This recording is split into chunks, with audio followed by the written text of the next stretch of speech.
या कुक्षि विवरे कृत्वा स्वयं रक्षति सर्वतः नमामि जननीं देवीं परां प्रकृतिरूपिणीं कृच्छ्रेण महता देव्या धारितोऽहं यथोदरे तत्प्रसादात् जगद्दृष्टं तन्मातर्नित्यं नमोऽस्तु ते पृथिव्या यानि तीर्थानि सागरादीनि सर्वतः वसन्ति यत्र तां नौमि मातरं भूतिहेतवे మాతృదేవో భవ పితృదేవో భవ. ధనస్సు రాశి వారికి ఫిబ్రవరి నెల 2026 సంవత్సరంలో గోచార ఫలితాలు ఏ విధంగా ఉంటాయో సశాస్త్రీయంగా తెలుసుకునేటట్టు ప్రయత్నం చేద్దాము. ఇక్కడ ఈ ధనురాశి వారికి ద్వితీయ స్థానంలో బుధ కుజ రవి శుక్ర 4 గ్రహాల యొక్క సంచారం జరుగుతున్నది. అయితే ఈ ద్వితీయ స్థానంలో ఇవి నెల పూర్తిగా సంచారం చేయవు. ఇవి సంక్రమణం నెల మధ్యలో వాటి డేట్ అయిపోగానే వాటి సమయం పూర్తి కాగానే సంక్రమణం చెంది కుంభంలో ప్రవేశిస్తాయి.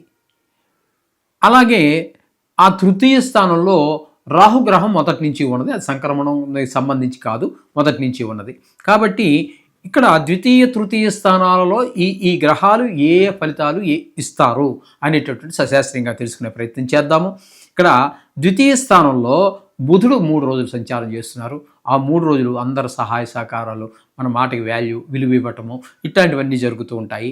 ఇదే బుధుడు మళ్ళీ తృతీయ స్థానంలో 25 రోజులు సంచారం చేస్తూ ఉన్నారండి. ఆ 25 రోజులు ప్రతికూలమైనటువంటి ఫలితాలే ఉంటాయి. ఈ ద్వితీయ స్థానంలో సంచారం చేసేటప్పుడు అలాగే మనకి ధనానికి లోటు ఉండదు, వాక్కుకి బాగుంటుంది, కుటుంబం అంతా ఆహ్లాదకరంగా ఉంటుంది. కానీ తృతీయంలోకి వెళ్ళిన తర్వాత సహాయ సహకారాలు, ఎవరి యొక్క సహాయ సహకారాలు అందవు. అయిన వాళ్ళు లేదు, కాని వారు లేదు, తెలిసిన వారు లేదు, తెలియని వారు లేదు.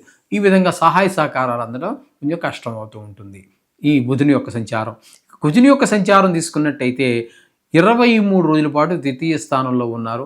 ఆ 23 రోజులు ధనానికి లోటు, మాటలో కఠినత్వం, అలాగే కుటుంబంలో ఆహ్లాదం లేని పరిస్థితి, కంటికి సంబంధించినటువంటి రోగాలు ఉన్నవారు ఎవరైనా ఉంటే వారికి ఆ కంటి వ్యాధులు కాస్త ప్రకోపించేటటువంటి పరిస్థితి.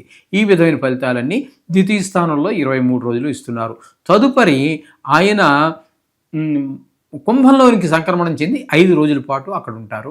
ఆ 5 రోజులు తృతీయ స్థానంలో అనుకూలమైనటువంటి ఫలితాలనే కుజ భగవానుడు ఇస్తూ ఉన్నారు.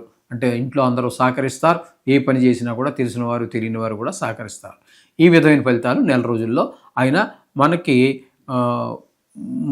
3వ స్థానంలో ఉన్న 5 రోజులు మాత్రమే అనుకూలము, మిగతావి కాదు. ఇక రవి యొక్క సంచారం తీసుకున్నట్టయితే ద్వితీయ స్థానంలో 13 రోజులు సంచారం చేస్తారు. అక్కడ ఆయన కూడా ధనానికి లోటు, మాటలో కఠినత్వము, కుటుంబంలో ఆహ్లాదం లేని పరిస్థితి కల్పిస్తూ ఉన్నారు రవి కూడా. ఆ తదుపరి ఆయన కుంభంలోనికి సంక్రమణం చెంది కుంభంలో ప్రవేశించి అక్కడ 15 రోజులు ఉంటారు. ఆ 15 రోజుల్లో తృతీయ స్థానం కాబట్టి తృతీయంలో రవి భగవానుడు ఈ ధనురాశి వారికి చాలా చక్కటి ఫలితాలని అందిస్తూ ఉంటారు. అందరి యొక్క సహాయ సహకారాలు అవన్నీ కూడా అందుతూ ఉంటాయి. మనస వాచ కర్మణ ఏ రూపంగానైనా సరే మీకు అన్ని రకాలుగా సహాయపడుతుంటారు. కొన్ని సందర్భాల్లో తెలియని వాళ్ళు మన ముక్కు మొహం వాళ్ళకి తెలియదు, వాళ్ళు ఎవరో మనకు తెలియదు, కానీ సహాయపడతారు. ఇవన్నీ కూడా ఈ రవి యొక్క కృప వల్ల జరుగుతూ ఉంటాయి. ఇకపోతే శుక్రగ్రహం యొక్క సంచారం తీసుకున్నట్టయితే ద్వితీయ స్థానంలో 5 రోజులు, ఈయన 5 రోజుల తర్వాత సంక్రమణం చెంది కుంభంలో ప్రవేశిస్తారు. ఇక్కడ మకరంలో అంటే ద్వితీయ స్థానంలో ఉన్న 5 రోజులు మనకి ధనానికి లోటు ఉండదు, మాట బాగుంటుంది, కుటుంబం బాగుంటుంది.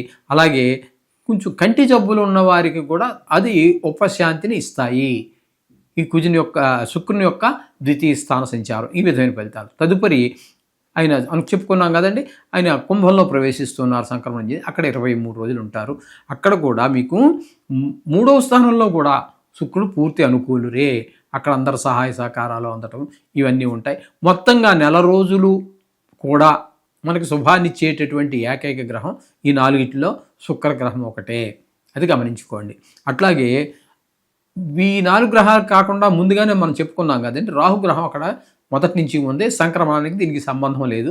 ఇక్కడ రాహు తృతీయుల్లో ఉండటం కూడా అందరి యొక్క సహాయ సహకారాలు అన్ని పుష్కలంగా లభించడం, జీవితంలో ఒక అడుగు ముందుకు వెళ్ళడానికి అవకాశం ఏర్పడుతూ ఉంటుంది. ఈ విధమైనటువంటి ఫలితాన్ని రాహు ఇవ్వబోతున్నారు.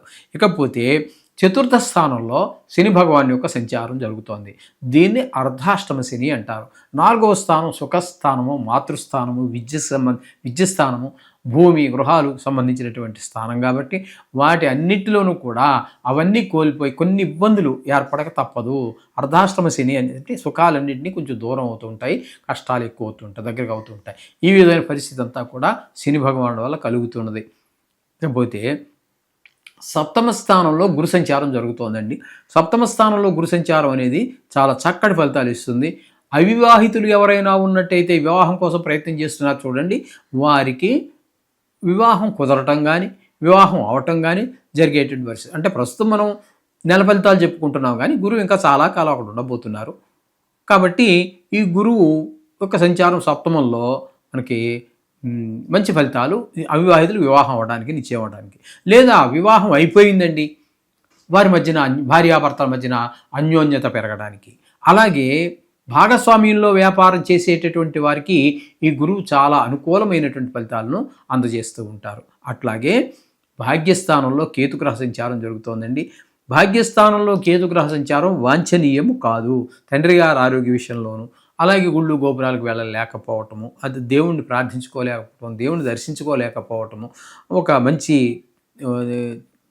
దేవుణ్ణి దర్శించుకోవడం ద్వారా మనకి కలిగేటువంటి ఆనందాలు అవన్నీ కూడా మనం దూరం అవటం, ఇవన్నీ జరుగుతూ ఉంటాయి కేతుగ్రహ సంచారం భాగ్యస్థానంలో. ఈ విధమైనటువంటి ఫలితాలన్నీ కూడా ఉన్నాయి. అంటే మొత్తంగా మనం చెప్పుకోవాలి అన్నట్టయితే ఏ ఏ గ్రహాలు అనుకూలంగా ఉన్నాయి ఈ ధనురాశి వారికి అన్నట్టయితే శుక్ర భగవానుడు పూర్తి అనుకూలంగా ఉన్నారు ఏమండి. అట్లాగే రాహుగ్రహం పూర్తి అనుకూలంగా ఉన్నారు. రవి 15 రోజుల పాటు అనుకూలంగా ఉన్నారు. కుజుడు ఇంచుమించుగా నెల 23 రోజుల పాటు ఆయన అనుకూలంగానే ఉన్నారు. ఈ విధమైనటువంటి పాక్షికంగా 3 గ్రహాలు అనుకూలంగా ఉన్నాయి. రాహు పూర్తిగా అనుకూలురు, గురువు పూర్తిగా అనుకూలురు.